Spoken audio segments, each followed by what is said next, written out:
Welcome to a sunny new podcast where I'll be speaking to people from the arts, business and beyond, and shining a light on their stories of success on the South Coast. When I came up with the concept for success on the South Coast, Simone Ippolito was the first name on my wish list of guests. I first came across his name when I read an article in the paper about the inaugural meeting of Bring Community Power. I was immediately intrigued by this Italian guy who was spearheading a group driving positive change in Bournemouth. After digging deeper, I discovered Simone is an ex-pro basketball player and the man behind numerous other projects, including the Dorset Wine Festival. In this episode, we talk about the Bring Community Power mission, how Michael Jordan inspired Simone's entrepreneurial journey, and why the Dorset Wine Festival will blow your mind. Simone is uncompromising and speaks from the heart, which makes this episode a great listen. So if you're sitting comfortably, grab a glass of wine, preferably a good Italian red, and let's do this. Salute. Simone, welcome. It's so good to have you on the show. Buongiorno. How are we doing? Yeah, really good, thank you. Great to have you here. As I mentioned to you, when I first came up with the concept of this podcast, I was looking for interesting guests. And the first time I came across your name was reading an article in our local paper about the first meeting of BCP, Bring Community Power, which was described as a group for the awesome people of Bournemouth wanting to make a positive difference to our home. But what really interested me was the fact that the driving force behind this group was a guy from Italy. Yeah, actually, yeah. And it was the attitude that you had that really resonated with me, because you hear so many people moaning and complaining about what's going on in the local neighbourhood. But you said right at the top of that article, we are here to stop pointing a finger and do something about it. Since then, I've discovered that that's only one of many things you're involved in. So as well as BCP, you run your own companies, you're a director of the Bournemouth Chamber of Trade and Commerce, and on top of that, the founder of the Dorset Wine Festival, which is one of the main things we're here to talk about today. So I had no idea that we're literally neighbours at this point. That you're I was stalking you. Let's see when Stuart is going to call me. Let's see if he finds out I'm around the corner. And from my point of view, it's awesome to have someone who owns a wine company that's literally 2 minutes round the corner. Double-edged sword, my friend. It could be dangerous as well. So got to play your cards right. So before we kind of get into all those projects, I think it's always interesting. I'm always keen to understand a little bit about the person behind everything and hear about your story so far. So I think I'm right in saying you moved to Bournemouth in 2015? Yes, September 2015, 24th of September 2015. So just coming up, close up to 9 years. Yeah, and before that, you were a pro basketballer in Italy. So could you share a little bit about your time as a baller and how you ended up and how you ended up in Bournemouth? So yeah, my family pretty much all around basketball. My dad used to coach. My brother used to play in Rome. Okay. I'm the youngest one in the family, the noisiest one, the most irritating one of the family, the black sheep of the family, classic. And I ended up playing for Treviso, which is near Venice, which was the best team in Italy at the time. Wow. Top of the table that you can think of. Then been playing around Italy for a couple of years. Then gone back to my hometown, won what I had to win. And then it became kind of political, which I'm not very keen on. Is that once you'd got to a certain level, yeah. that kind of took over, takes the fun out of it? And yeah, it doesn't become something that you want to do, it's something that you have to. And with my personality, I'm not necessarily the best person to force things on. It doesn't really work too well on me. So again, then we was kind of around, my agent was like, oh, if you go to this place, then we can place 2 more players with you, so we make more money, blah, blah. I'm like, I don't want to go to that place. I don't like that place. I want to be to this place. A, because the team is better. B, I get more money. And I want to go there. And they were like, oh, no, but listen to us. And I was like, no, you listen to me. I'm paying you to do that job. So it became really difficult every year. And situation was for me that essentially I was getting bored of that, which never works with something when it comes down to that for me personally. So then I was kind of looking around at options, and I was like, well, what am I gonna do? Italy was pretty much not the place to be for me, because it was kind of limiting my potential. And then I thought, do you know what, I speak 4 languages. I might just go and do something else somewhere else. And England at the time was the promised land. At the time. We won't talk about what. No, we're not talking about Brexit and all of the other shenanigans that happened meanwhile. But yeah, so I had a cousin that used to live here. In Bournemouth. Because my idea was to go to London. So I thought, hey, I'm going to London. Yeah. What do you think of it? What shall I take? What shall I think? What shall I expect? And it was like, oh, don't go to London first. Come to Bournemouth.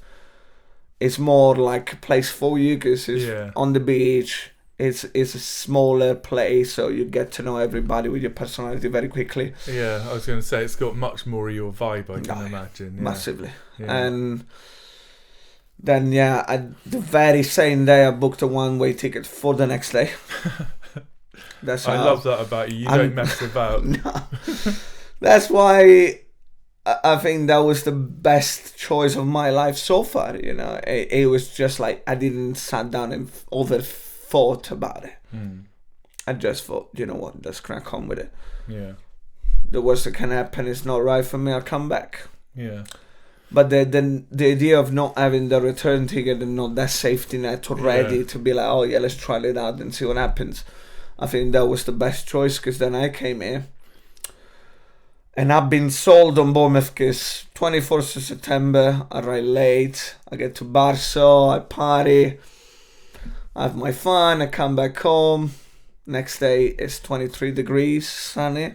Everybody's on the beach. It's the end of September. I'm like, wait, hold on a minute. I thought England was grey, it was raining, it was miserable, all the shenanigans. This is not like it. You brought the sun with you. You must. That's what I thought. Yeah. And then when I decided, I'm staying here. I'm not going to London. I'm staying here. This is perfect. Which is a perfect time to ask. Like, so as you know from the title of the podcast, Success on the South Coast, I just want to take you back to that time, like 9 years ago, when you arrived, when you touched down, when you woke up that first morning after your night out.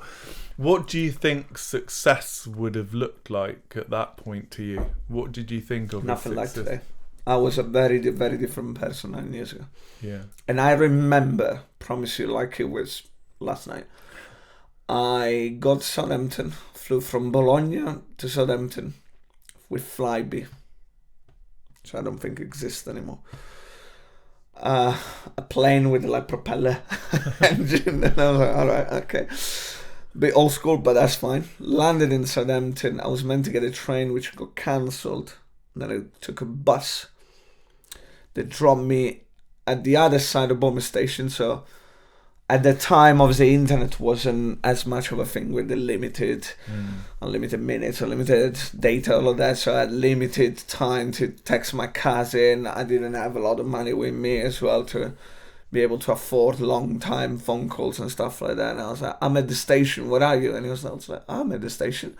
I can't see her. I was like, bro, I'm outside. I mean, there's only me outside at this time. And it was like 11 at night. There was nobody else. And then for like 15 minutes, looking around, and then he clicked. I was like, oh, are you perhaps on this side of the station with the rental cars? I was like, yes, that's what I am. Obviously, the bus dropped me at the wrong side to make it better. So normally the bus station is like where Asda is, right? But for some reason, this bus dropped me on the other side.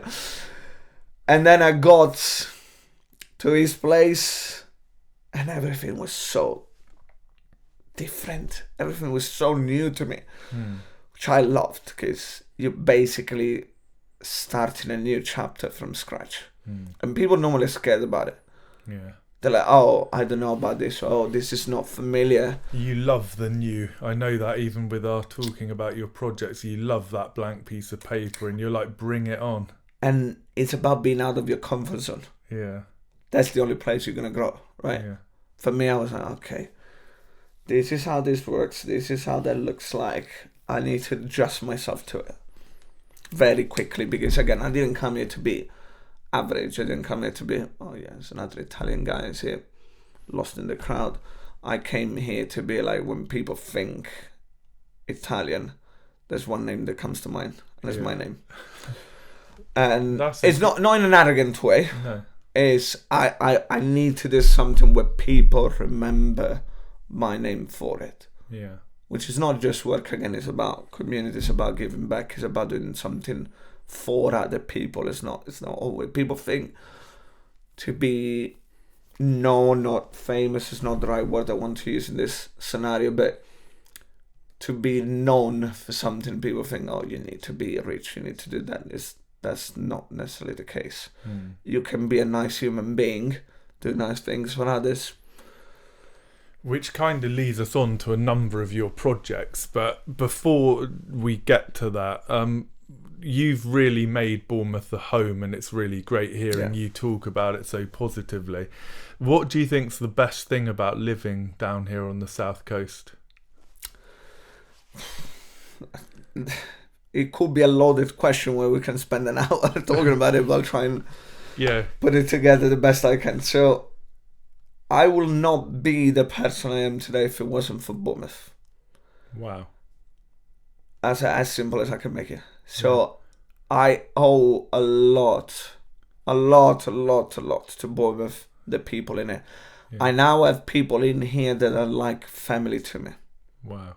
Which I never thought it was going to be possible. I have people that taught me so much about life, about business, about being a nice person, about the bad side of all of what I just described, about the dark side of business, about the dark side of friendships, about the dark side of the place we live in, all of that, which is equally as important as the positive part of it. Oh, absolutely. Because you know what you need to work on, what you need to be aware of. And for me, it was staggering the amount of things that I was not aware of. Yeah. I did not know. And because of my personality, that normally pissed me off quite badly. So I'm like, get up to speed with that. Yeah. And I think that was a big part of becoming who I am now, under so many shades of it. It was that mentality of, if you don't know, get to know it. Yeah. If you have that sort of mentality for language, for business, for everything that you do in life, it's just, why would you want to do something average? Yeah. What's the point? I hate being second. I absolutely hate that with all my guts. Yeah. Well, I guess that comes right from being a sportsman, right? Oh, you're right. You've got that winning mentality, and you can't lose that. Like, you carry that into everything you do. But there is an important aspect of that side of things that people, I think, need to be aware of and need to understand. Because when you see somebody like me, and I say something like, there is only winning, there isn't a second place, that's the mindset. It's not the end goal. The end goal is do everything the best you can. You can come second. Yeah. But if you got nothing to tell yourself in terms of, I could have done this more better in a different way that I didn't research or thought about. Yeah. You got nothing to tell yourself. Yeah. It reminds me of a quote I was reading actually where it said there's no such thing as failure. That's not failure. That's not failure. You either win or you learn. And I think that's very much sums up what you're talking about. See, I wasn't that prepared on the quote like you, but I'm going to steal it. I'm going to use it because it summarizes a lot better, doesn't it? You can have that one. Thank you very much. Very kind of you, sir. Sharing is caring, sir.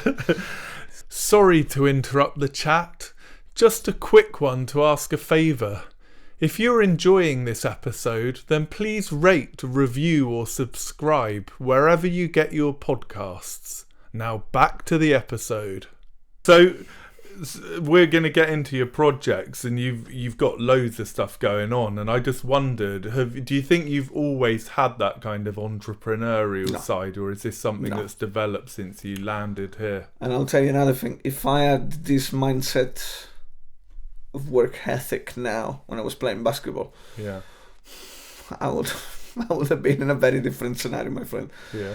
Because the issue with basketball, NBA. no, probably not NBA, but on the big bucks playing in Italy, very very big bucks. Yeah. Because I always been talented in basketball. I probably was one of the most talented kids of my generation, and that made me laid back. Okay. I was always like, you took it for granted because you had the natural ability. I was a few levels above everybody else. Yeah. And I was always like, I don't need to train as hard. I don't need to come for the extra shooting. I don't need to come and put the extra hour in the gym. I don't need to do nothing. I'm just better. Yeah. But that's not the way things work. No. And that's something I need to live in every day of my life. And trust me, at least once a month I have a dream where everything slips out of my hands. Okay. Because I'm not putting the effort in. Yeah. And trust me, and that wake up, that's a big wake up call. It's not a pleasant wake up call. No.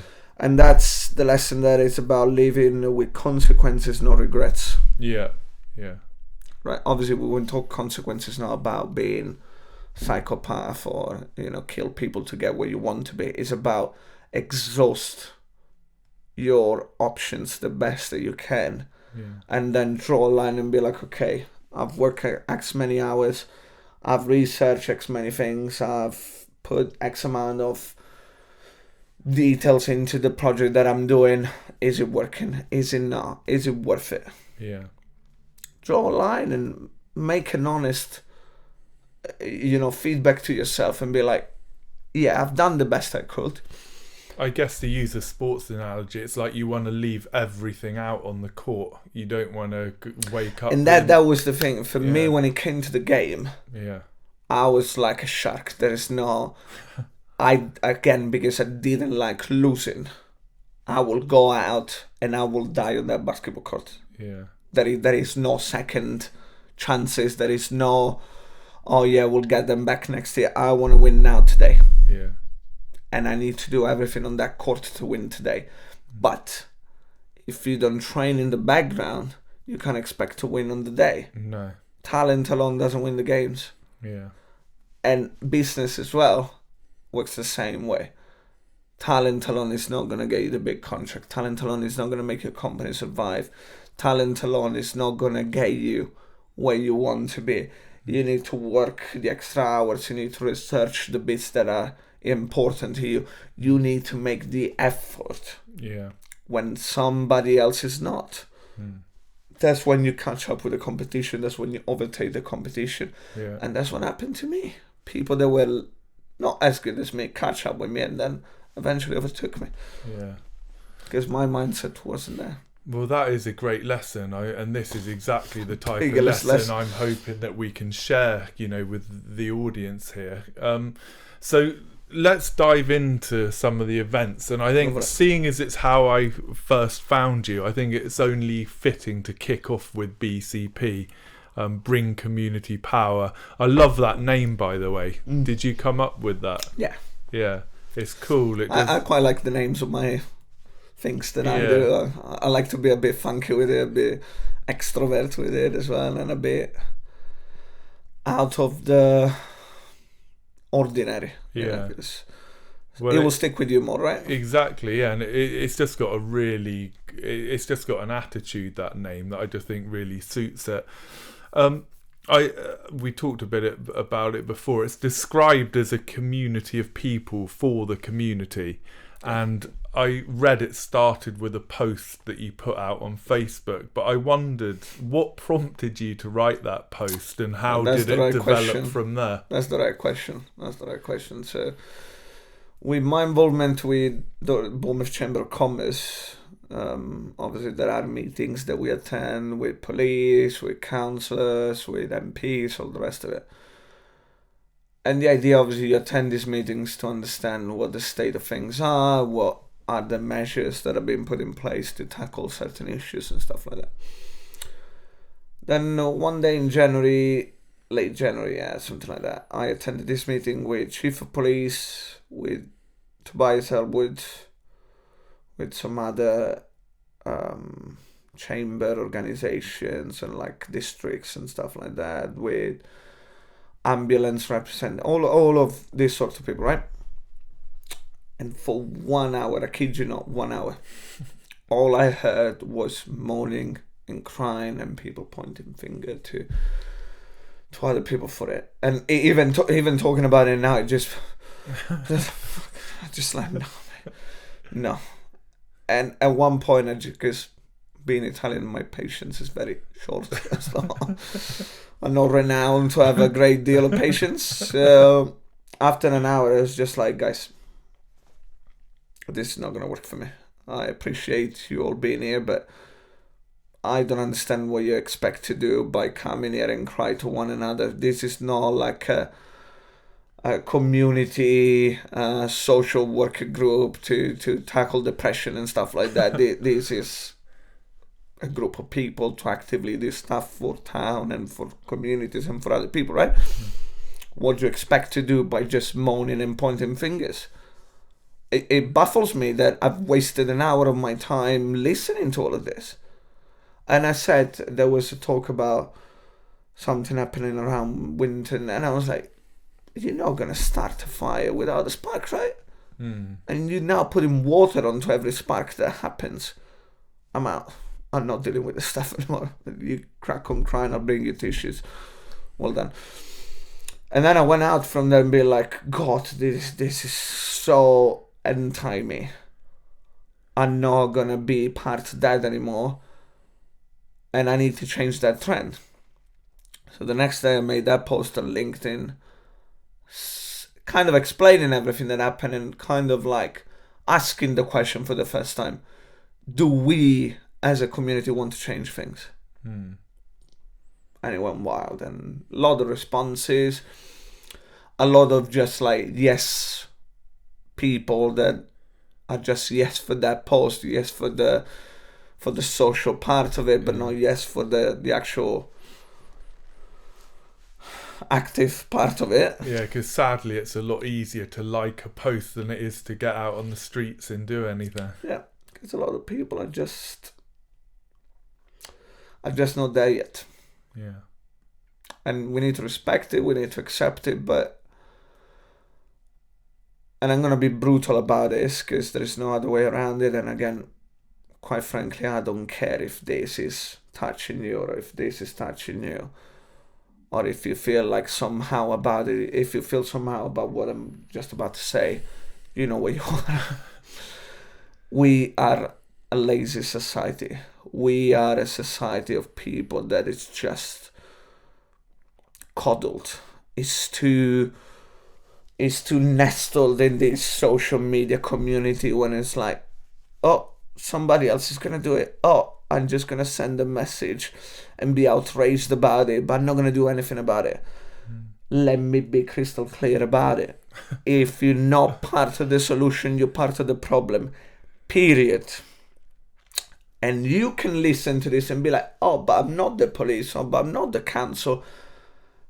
It does not fucking matter. You can blip this. But that's about how clear I want to be. Yeah. You can still wake up in the morning, share positivity. You can still wake up in the morning and be kind to other human beings. The council got nothing to do with that. Police got nothing to do with that. Every politician that you want to blame for everything in your life got nothing to do with that. It's your choice, nobody else's. Nobody else's.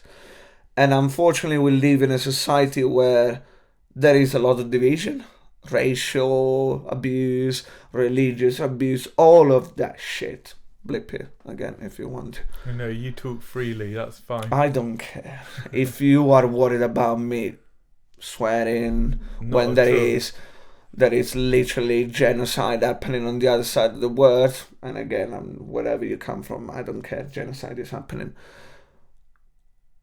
Do I need to be coddling you and be like, oh no, everything is fine, you're good, carry on looking through Instagram, your Love Island post or whatever the hell you're watching? Do you think that's right? And I'm asking you the question, if you're watching, do you think you're doing enough to be part of a good community, of a positive community? You're not. If you don't answer yes to that question, the answer is no.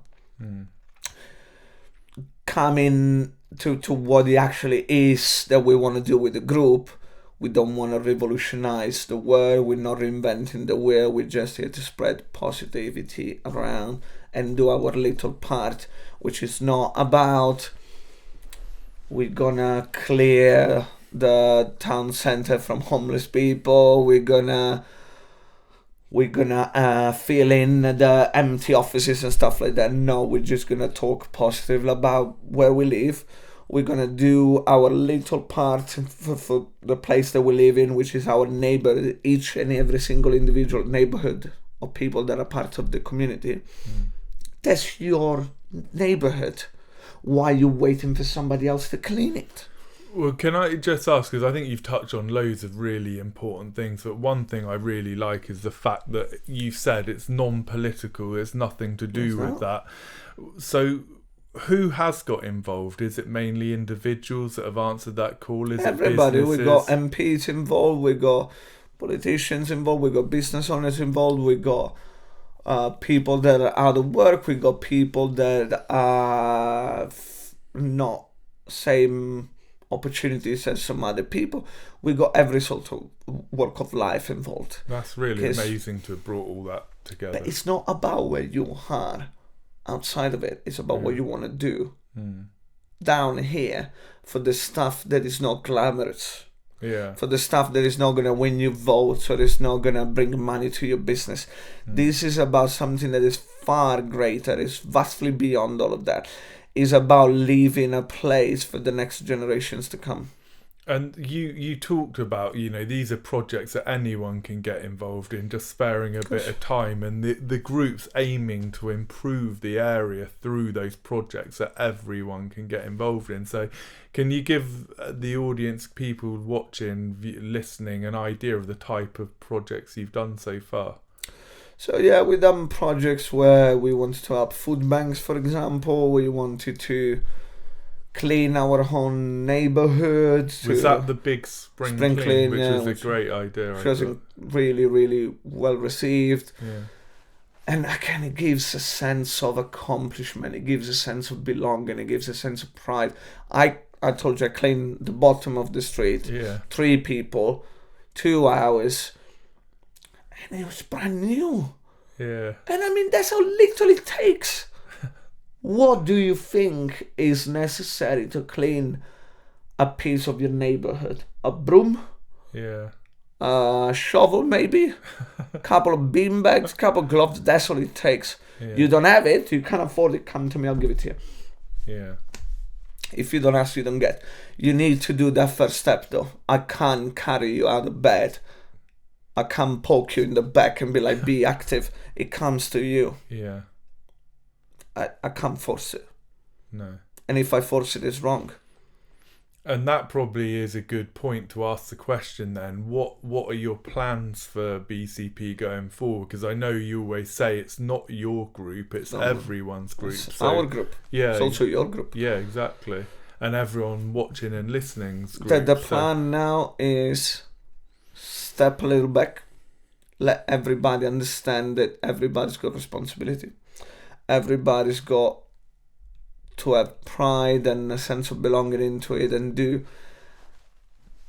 their little part. Again, we're not talking days and days of work. We're talking an hour of your time. A month, maybe. If you can't spare that, again, ask yourself a question. Bring me a person that hasn't got an hour spare of their time, and I'll bring you 100 reasons why that person is wasting an hour of their time every month. Yeah. Probably 1,000 reasons. And it's about perspective, right? Oh no, I don't have time because I need to watch this TV series on Netflix. I don't have time because I need to binge through Instagram an hour. Priorities, right? Yeah, and just prioritize that hour. So I'm hoping there are people watching and listening that want to get in touch, and we'll leave all the links. But I guess you're meeting once a month. There's Facebook group, Instagram group, easy to find you online, so people know where to come. So hopefully a few people will come forward. I guess changing gear a little bit, like, because that's amazing community work you've been doing. I wanted to talk about the Dorset Wine Festival, which I think is one of your main priorities at the moment. But it feels like we really should talk a bit, before we get to that, we should talk about Winderful. So I wonder, could you give everyone an idea, firstly, of your family's history in wine, which I found pretty amazing, and also how that led on to the formation of Winderful? Yeah, so my cousins in Calabria, which is the very bottom of the Italian peninsula, they've been making wine since 1845. Slightly older than I am. And I've never really been involved in that side of things. They're kind of like a bit of a distant cousin, it's not direct cousins. So yeah, we've always been in touch, we've always seen each other, but I never got involved with what they do, or never really been that interested. Anyway, I drink wine, I like wine, but that was about it. And that is, just for people who don't know, that's actually the oldest winery it's the in oldest Calabria. Vineyard in Calabria, 1845, yeah. Coming up to 180-year anniversary next year. Indeed. It's a big milestone. Yeah. And during COVID, during lockdown, the Last Dance Michael Jordan documentary came about. Absolutely amazing, and for anyone absolutely who's not seen stunning. it. You got to watch that. Yeah. So I watched that documentary, which pissed me off so much. Really ruined my day and my night. That's not what I expected you to say, but really pissed me off. Because I've always thought, again, Michael Jordan was just mega talented, and that was it. That was about it. I never understood the amount of work that guy put into it, which really annoyed me. Because I was like, if he was that dedicated to something, and he was already great, I'm being a little shit. I'm not doing enough. I'm sat here playing on my Xbox, wasting time, scrolling on this. I'm doing nothing. That's not good enough. It's not what I want to be. So then I spent the following night staring at the ceiling. I need to have an idea. And that's when the NHS app idea came to me. For people that don't know, I kind of created that NHS app as Capp. Yeah. The way that the NHS app looked, that was my idea. Thank you, NHS, for stealing it and copying it. That's absolutely fine. And then, presented to my friend the very next day. He went silent. We're talking a very, very big businessman in Bournemouth. Beautiful mind, super, super intelligent. And then he went silent, and I was like, well, that wasn't great. And then I was like, come to my office right now. We need to talk about this. And then within a day, he was like, we need to assemble the team. We need to get this going as soon as possible. And I was speaking with MPs. I was speaking with people in Parliament, all of that stuff. So that really fast-tracked me into business, into that sort of side of things. Because also my friend, and at the time I didn't really appreciate it that much, he could have done most things for the project, but then he was like, no, you got to do it. Yeah. And I was scared. I was like, oh, but I don't know how to do it. And he was like, learn it. And at the time, what a learning opportunity that was. And at the time, I didn't really. And I was like, oh, why is he not getting involved? Why is he not helping? That was the biggest thing he could have done for me. Yeah. He forced me to learn. He made me get out of my comfort zone and learn it the hard way. Yeah. So then, we presented that app as it was, the QR code, the entry system, access system to the NHS, which was trialing in the Isle of Wight. And they only had Bluetooth bouncing signal, which wasn't going to be enough. And I knew that because Italy was 2 weeks ahead of that situation. And I knew that wasn't going to work. They were like, no, we don't need this QR code thing. We're fine with the way we do it. They were not. Sure enough, the second version of the app, the final version of the app comes and looks exactly like what we've done. So obviously my project failed, but that was the spark. They ignited everything else, and I was like, I had a good idea. That got you a taste for it. And I was like, I know how I can roughly do things now. I'm just going to do another and another and another and another. And a few other businesses started in that process, failed, and I love that failure so much. And what people don't understand, failure is the biggest thing that can happen to you, especially early days, that you need to embrace because it's part of the game. Yeah. If you get sad about failure, this game is not for you. Failure is every day. Yeah. In business is every day. One way or another, there's little taste of failure in the back of your throat. It's there. A guest that you wanted that says, no, I'm not interested. Yeah. A wine exhibitor that I want that says I'm not interested. A sponsor that says I'm not interested. Or a deal goes wrong, money that I lose. It's everywhere. It's part of it. Embrace it. And it can't make you shrink. It's got to make you go again and think, right, next time. For me now, failure is like, okay, this didn't work. I'm now going to do twice the work to get back at it and make up for it and get something bigger. Yeah. There is no such thing, commiserating. Fine, it didn't work. As we said before, have I done everything I should have, could have? Yeah. Yes. Got nothing to tell myself. On to the next one. Yeah. That's how it should be. And a lot of lessons along the way. And then I had this business at the time where we were doing Italian dinners, vegetarian and vegans. Okay. Kind of like dinner experiences, right? And I've always felt like there's something missing here. And it was the wine element, wine pairing. And I called my cousin. I was like, do you think I can start to import a few of your bottles down here? And I was like, cuz English market is a very, very difficult market, probably one of the most difficult in the world. We tried so many times, never worked. And Welcome to try, but just so you know, it's going to be tough. And is it right? I think I read somewhere that it was said that it's one of the biggest markets. Second biggest in terms of volumes, second to America, but in terms of value, it's the biggest in the world. It's pretty amazing. And the thing is, English people didn't really used to drink good wine up until 5-6 years ago. And now that trend is changing. People are starting to understand wine better. The culture around wine is becoming more and more predominant. Yeah. And the whole scenario is evolving. So it was a great time for me to jump on that. Perfect then. And it was tough because there are no wines from Calabria in the UK for a variety of reasons. Nobody wants to do the legwork and the hard part of it, which is education and information about where the wine come from, the grape varieties and all of that. And I was like, challenge accepted. And you got such a great story as well, so... And it was, for me, it was also a way of telling you a little bit of where I'm from, right?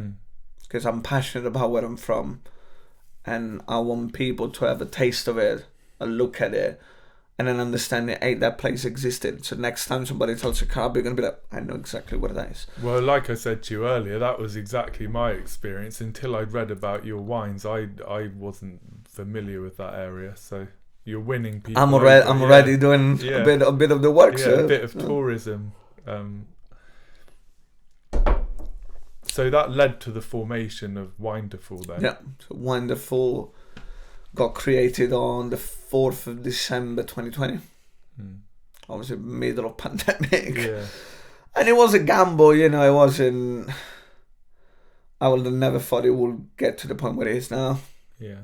Which is amazing, but again, a lot of work behind it. And obviously it's the exclusive distributor for Ippolito. In the South Coast, Yeah, in the South Coast. And now we are acquiring the rights for another big player, which is the oldest. This is exclusive to you right now. Okay, this is breaking news. You heard it here first. You heard it here first. We acquired the rights to distribute Contini, which is the oldest vineyard and winemaker in Sardinia.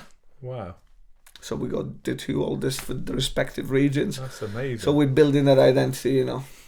And for me, it's amazing to see that coming to life and being able to close this sort of deals exclusively for the south of England it's nuts. Yeah. And the reason why it's just the south of England is because I know where we are with it. I'm not arrogant and I'm not delusional and be like, oh yeah, we all over England. No, we're strong in the south of England, and that's where I need to work myself on. And it's also a lesson that in about don't do the step too large when there isn't like a pavement to fall on yet. Just take it slowly. I think there's a lesson in there about focus, isn't there? About rather do something really well in one area rather than trying to spread yourself too thin and ending up failing everywhere. Yeah, because these things take time. Don't expect your business to make millions in the first 5 years. It's not going to happen. Yeah. Unless, you win the jackpot with some ideas that are like so unique that inevitably... Yeah. Like Dorset Wine Festival, it's just... Well, you've mentioned it, and I'm assuming the two brands you've talked about will be appearing there. But just to kind of transition then, I read you said that Winderful's not about building an empire right away. It's about working with end consumers and retailers who share the passion. And I guess it's that passion that's led you to think, right, Dorset Wine Festival.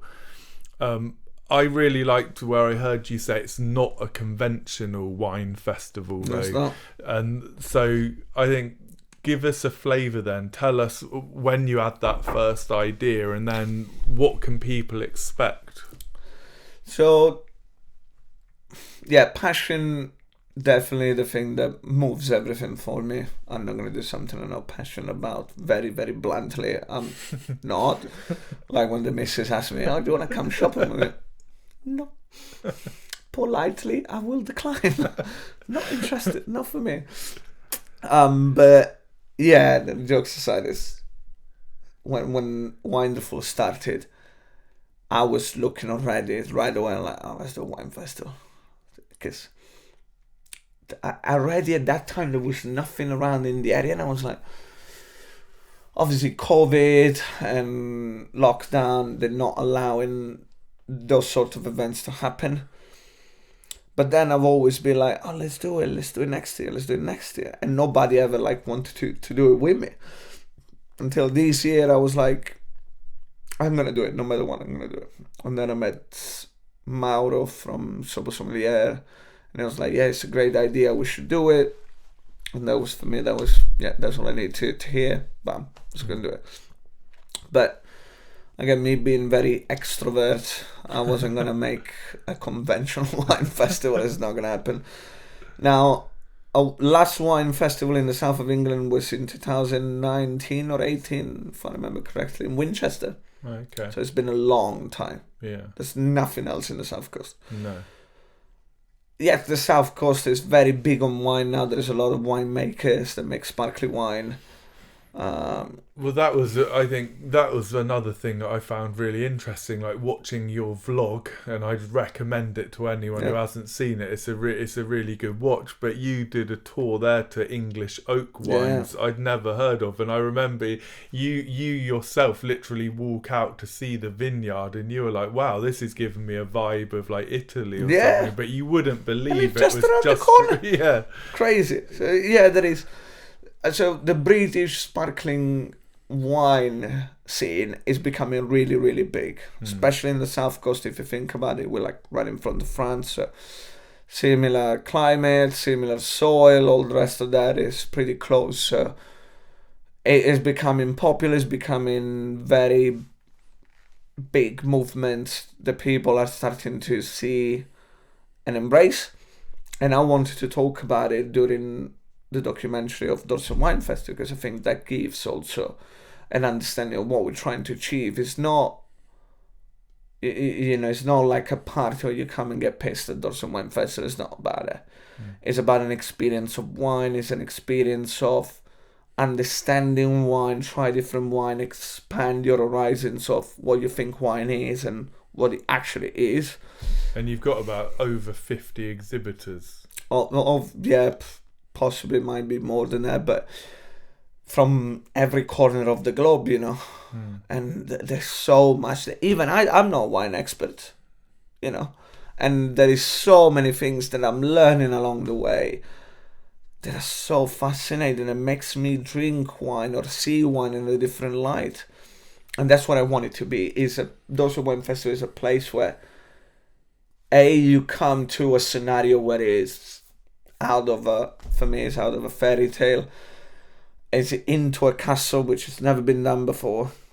You experiencing wine, high-end wine, inside a castle in a setting that is going to blow your mind. Yeah, for people who don't know, it's in Highcliffe Castle, which we were talking about earlier. Just a spectacular venue. Mental. Just a mental place. Brilliant idea to have a festival there. And again, it goes back to, I will want people to look at Dorset and be like, wow, that place.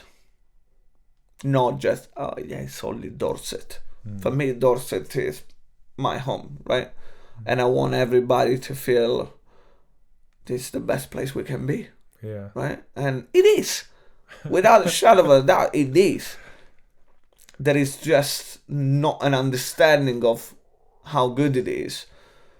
Because you just, what's the word I want to use without being too blunt? You just comfortable in it, right? Yeah. Taken for granted. Yeah. You haven't been in bad places around the world, and trust me, there are a lot of bad places to live around the world. You are just born in the right side of the planet. And I can give you a lot of bad examples right now where you could have been in a place where war is happening, genocide is happening. I don't think you understand how lucky you are to just being born in a place like this. And if you don't, I don't want to use a bad word, but let's call you an ungrateful person. Not to say something else. Yeah. Because if I took you out of your comfy little nest where you are, where you're there and moaning about, it's rubbish, that is closed, no, we're not doing enough, that place is rubbish, blah, blah, blah, and pull you into one of these war zone places, you will come back kissing the ground that you live on every single day of your life. Yeah. But you just don't. Well, let's bring us back to the fairy tale for a moment, because you described, Dorset Wine Festival. People are going to turn up at this and be transported into something completely incredible at this castle. But aside from the wines, there's a whole bunch of other stuff. Oh my God, there's so much going on. I mean, again, for me, it was always going to be an experience that people would remember and talk for years and years to come, which can be just wine, it can be just castle, it can be just one thing too. With £25, which is the cost of the ticket, you get to come to Highcliffe Castle.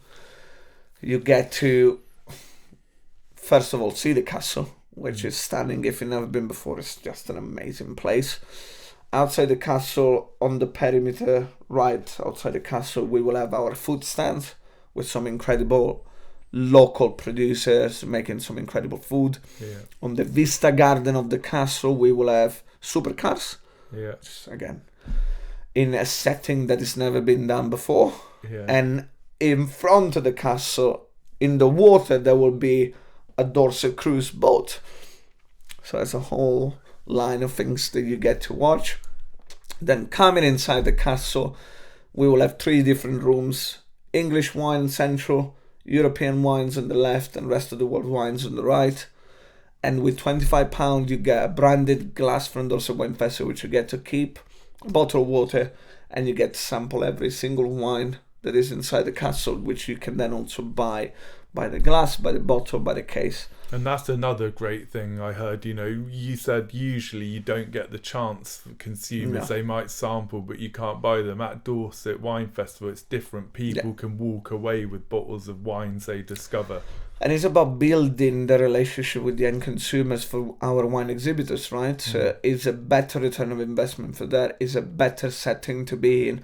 And again, when I looked at setting up the festival, I wanted both parties to be winning. Because again, everybody for me needs to be winning all the time. Yeah. It's not about I just win, I just eat and I leave everybody else starving. No. Yeah. It's always about everybody wins, everybody's happy, everybody's going to talk about it, and that's how you grow. Yeah. And become bigger and bigger and bigger, and also a place where everybody wants to be. So, you know, if you come out of it as a ticket holder and you're like, oh, that was brilliant, learned so much, met some lovely people, seen something that I would have never seen before, you're going to come next year, right? Yeah. Same for the one exhibitor, same for the food stand, same for the supercars, same for the sponsors. We have an app made for the festival, which has, again, never been done before, cool. Where everything is in one place. We don't need to print a ton of leaflets, so we're saving on the environment and all of that stuff. With our friends at Crowd Comes, that they're just going to make a state-of-the-art app where everything is in one place. There's music, there's so many things, right? It's mental. No, really looking forward to it already. And you talked about wanting to see everybody win, and it's great to see loads of other businesses from the South Coast involved in this. I haven't known you long, but it's really clear to me that one of your strengths and passions is building those relations. And as I mentioned earlier, I've been watching the vlogs where you're touring around some of the partners, and I read a quote where you said you want to see everybody succeed, which for me was something that seems to be a thread through everything you do, but it's so refreshing. It unfortunately not an attitude everyone has, but it seems all of these partnerships are really important to you, and it looks like you see it as a team game. It is, and don't get mistaken, Dorset Wine Festival wouldn't happen without the team, because it's not just me. I got a team of people for the website, for the video production, for the social media, for the marketing, for the paid ads, for the printing, for so many things. I'm just the face of it, but it's a team job. And it goes back to basketball, right? You're not going to win that championship if every single member of the team, which goes to also the manager, the masseuse, it goes to the person that brings, the kit into the room. Everybody needs to perform at that level, otherwise it's not going to work.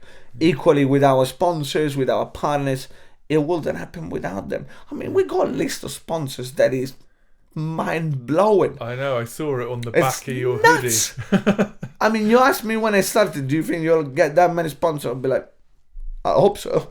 I'm going to work for it, but I shoot on Glen AC, Bournemouth, Walton Accountancy, Open Doors, Kindful Creative, Foray Motor Group. I was going to say, I need a ride Foundry. in that Mustang. Oh, a Mustang is amazing, mate. It's amazing. And again, for me, it's all, everything I'm doing is a pinch me. Even being here doing a podcast, it's always a pinch me. I don't take it for granted. Who am I to be doing this stuff? Do you know what I mean? Yeah, well, it's a nice attitude to have. It's all, you need to recognize, and what I was saying to you earlier on is part of that journey. You need to really live every second of that journey. Yeah. All of what we're doing now doesn't come for granted to me. It's completely it's a blessing, you know. Yeah, I absolutely. It's just being grateful and enjoying the ride. I mean, I've absolutely, as I mentioned to you earlier, it's been a blank sheet of paper putting this together, but it's just been so much fun already. Met some amazing people. Yeah. What's not to love about it? It's the journey, not the destination, right? Absolutely. What do you think? I mean, it's the first of its kind. There must have been challenges along the way of putting something together. So for people out there like you who have a dream, you know, they're lying in bed one night thinking, I've got a great idea for a festival. Like, give them a bit of the benefit of your experience. Like, what are some of the challenges you've had to overcome?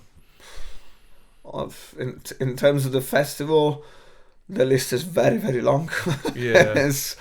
Which I knew it, and again, I was prepared for it. Yeah, it's part of why there's hardly mentally. I was like, you can throw everything at me, I'm gonna fight through it.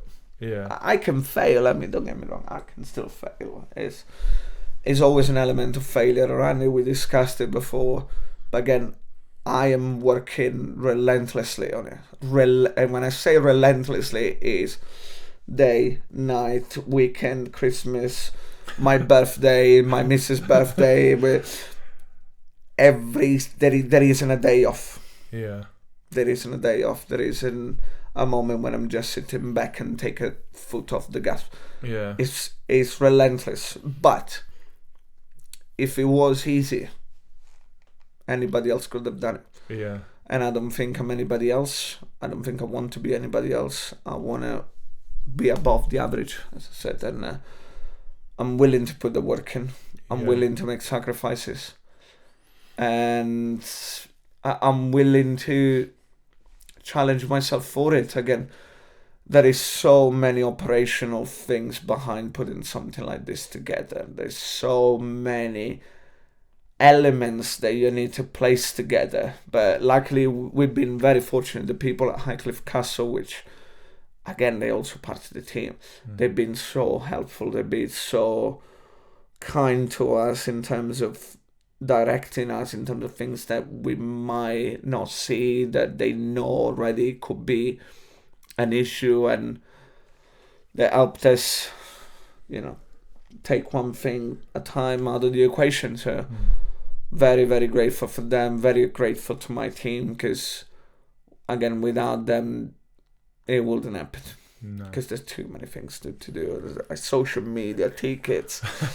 and again, you're selling something that is not happened yet. How do you do that? Yeah. And I mean, my idea was, I'm gonna make a documentary out of it and let people know what to expect before it happens, which I think is working. So it's definitely working. Like I said, I've watched all the episodes, and it's a really good watch. And it's fun. Oh my God, it's so much fun. I was going to say, I don't think I've ever seen someone have that much fun with their accountants. Oh, but then, mate, everybody, honestly, every episode we've done so far has been so much fun. All the other episodes that we're about to do, they're going to be equally as much fun, and I'm going to be showing people some incredible gigs, some incredible people, some incredible places. Yeah. What's that not to love? Yeah. And again, I'm blessed that I'm able to do that. What's there not to love? So make sure you grab your tickets, because they're limited and they're probably going to sell out quite quickly. So yeah. Excellent. Well, you heard it here first, and we'll definitely put the links to everything. But I think just to finish off on challenges, I think everyone knows, particularly in the UK, that we live in quite a highly regulated environment. You know, we've got challenges, especially for events, even with things like noise pollution, you know. Yeah. How have you managed to successfully partner with the local government? Because again, you know, you got to have them on your side to put something like this on. So that's about planning in advance, right? So it's having a clear vision of what's going to happen, work with the authorities rather than against the authorities. to get the right solution in place. Because again, I wasn't born knowing what the rules are, what the regulations are. So I need guidance. And don't be afraid to ask. Don't be afraid to put your hand up and say, I don't know. There's nothing wrong with that. No. You're not born knowing how to talk. You're not born knowing how to run. You learn it. Yeah. You learn everything along the way. So ask. People are so afraid these days to show, oh, I don't know about that. It's going to be a weakness. It's not. A weakness is going to be pretending that you know something and then mess it up. Don't be stupid. Ask the question. People are there to help you. Not everybody, most people. Yeah. And if you don't know, you never know. You don't know what you don't know, right? Yeah. Raise your little finger and be like, hey, I'm not aware of that. Can you tell me, please? Yeah. Be polite to people. And again, to be polite to people for me is a philosophy of life and business. I'm doing business with some incredible people, being a person, not being a businessman. Yeah. All comes back to relations again, right? Precisely right. Yeah. I'm there to help everybody. I'm there to make the most out of their time, out of their investment, out of their sponsoring, out of their collaboration. As a person first, as a businessman second, because if I do it as a person, my good intentions come from within. Yeah. There is no second motive behind. And I think people see that. People know that I'm always fair. People know that I'm always going the extra mile for people that are willing to invest in me, and people that I'm willing to put their time and effort within my projects too. So yeah. Goes hand in hand, you know. Sharing is caring.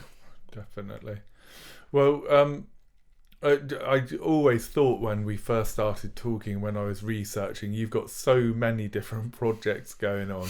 How do you keep all those plates spinning for people out there? You know, what's the word of wisdom? How do you balance? So the it word all of out wisdom with is your personal ADHD. life and everything? that's how we work. Is that your secret, your superpower? And so that's an important point you just made, because I was ashamed of having ADHD back then. Yeah. So up until 4 or 5 years ago, I mean, it's obvious that I have it, because I can't, you know, probably you're watching a movie and I can't sit still. But I will never go out and be like, hey, look at it, I got ADHD. Just be mindful that I'm going to be spinning around in a minute. I'm going to be singing. I'm going to be throwing things around just for fun. I'm going to be loud. I'm going to be relentless in everything. My girlfriend is probably getting the hard part of it every day. And for me, like, if I'm bored, if I don't have things to do, I drive myself mad. Whether if I got things happening, if I got projects, I'm busy, my mind is busy, and I'm happy with it. Yeah. There needs to be a balance of not burning yourself out. So you need to choose those projects that you want to do wisely. Yeah. And now I'm in a position where I'm doing all of the things I want to do, passionate about. And before it wasn't quite like that. I was trying just to do as much as I could, which will burn yourself out. And you cannot possibly put the same focus and effort if you're doing too many things. Yeah. I mean, I'm doing kind of like 4 or 5 things at a time, which is fine. Yeah. Before I probably was doing 7, 8. It's not, that was too much. That was too much, because one end of the stick is coming short. So yeah. Now I got good balance. Luckily, I got a girlfriend at home that supports me, that helps me in that journey. And another thing that I want to tell people, having a partner in your life that's supportive of all of the things you do, because again, I couldn't do all of the things I do without her. It's such a massive part in it, you know. She runs the house. She makes sure that nothing is missing when I come back home after a 13-hour day. I can't possibly do it without her. No, So. we talked a bit earlier. I think we're both really lucky in that respect, which leads us on perfectly to another area I wanted to talk to you about. Because one of the other themes I'm really interested in is this idea of happiness. What is it, and how do you get to it? Because I always think it's funny. Happy, it's such a small word. That is a very, very, very, very, very, very good question. Yeah. So what does happiness mean to Simone? Happiness to me means having peace in my life, having people that love me for me in my life, being able to provide for my family, being able to do the things that I love doing. It's not about money. It's not about having the fancy car or having the status quo. Oh, look, that guy's famous. I thought it was that. And unfortunately, we live in a society, and for you that you're watching, you probably think that already. You see all of these people there showing off cars, jewels, watches, holidays. None of that matters. That's just smoke. You never know what those people feel when they back home and everything kicks back in. I had a horrible year last year where I wasn't happy. I was borderline depressed because every single month of last year something happened. Cancer in my family, death, injuries, operations, things going wrong. Every single month I was borderline. I turned to alcohol and other stuff, and I kind of lost myself. And then 1st of January I said, I'm changing trajectory. I'm not going by what social media is telling me I need to be. I'm going by what I want to be and what I need to be for my family. And to kind of coming out of this hole that I dug myself into. Do you know what happiness looks like to me? Coming back home, my girlfriend is smiling. She's happy. My dog is jumping at me. He's giving me kisses. My family is proud of me. People that love me, my best friends are proud of me. They're happy for me. I'm doing my part of their community. And, it's easier said than that. Yeah. If I look back at what it was a year ago today, vastly different, my friend. Yeah. Vastly different. But again, life puts you in front of challenges. Yeah. You don't see light, I don't think, until you see pitch black darkness. And you realize what you don't want your life to be. Yeah. And it's equally as important because I've been there. I was on the verge of losing everything because of my mind wasn't in the right place. And yet you might have seen on my social media, Simone is doing the holiday, Simone is here, Simone is there, Simone has got a new car. Means nothing at all. And to be honest with you, Simone, I mean, it's an amazing answer. Really interesting to hear your take on it, and that is one of the main reasons that I wanted to start having this kind of conversation at Success on the South Coast, because like you said, I think a lot of young people particularly, we hear about this kind of Instagram generation that are showing off, that having a great time out on holiday or posting pictures with fancy cars and things, but that is not, anyone who's been anywhere and been on any kind of journey knows that is not happiness. And that is that is not success at all. So you talked a little bit around this, talked about what happiness is for you, but having been through all your journey, you said at the start that success is changed over time. As we sit here today, what do you now look at and think of as success? Do you know what success is today, this very moment in time? Is being able to live my life the way I want it to live, to do the projects that I want to do, come back home and be the best boyfriend and dad to be in a month and a half for my family, and having good health, food in my face. This is the simple stuff. It, in a nutshell, it's the simple stuff. Car doesn't matter. Fancy jewels don't matter. Fancy jewels don't matter. You can have all of the money in the world if you don't have health. Doesn't matter. No.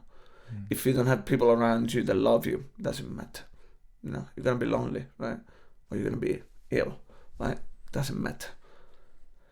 If you have the blessing of having people that know you for who you are, that love you for who you are, you're blessed. If you have a roof over your head, you're blessed. If you have food in your fridge, you're blessed. If you're able to wake up every morning and you're not in a war zone, you're blessed. And I think that's where we should finish. Yeah, on that note. It's hard to top that. I mean, Simone, it's been amazing. I've loved having you on. Thank you very much for inviting me. Many lessons for everybody here. Hopefully we can help somebody that is watching. Definitely, and hopefully you'll be back at another time. So I guess just in terms of people, best links to catch up with what you've got going on. We talked about Bring Community Power, Facebook group, Instagram group. And then Dorset Wine Festival is the same on every social media platform. And DorsetWineFestival.org. The org is the website where you can grab the tickets. Or my name is Simone Ippolito. If any of this touched you, you want to have a chat about it because you feel somehow listening to this, my messaging door is always open. So. Yeah, we'll put the links to your LinkedIn and everything. So yeah, all that remains, Simone, thank you so much. Absolutely brilliant to meet you. Thanks for creating Bring Community Power. I'm definitely going to be joining the next meeting, and looking forward to having a glass of wine with you at some point. Glass or two. Thank you for watching. Thanks all. Cheers. Cheers.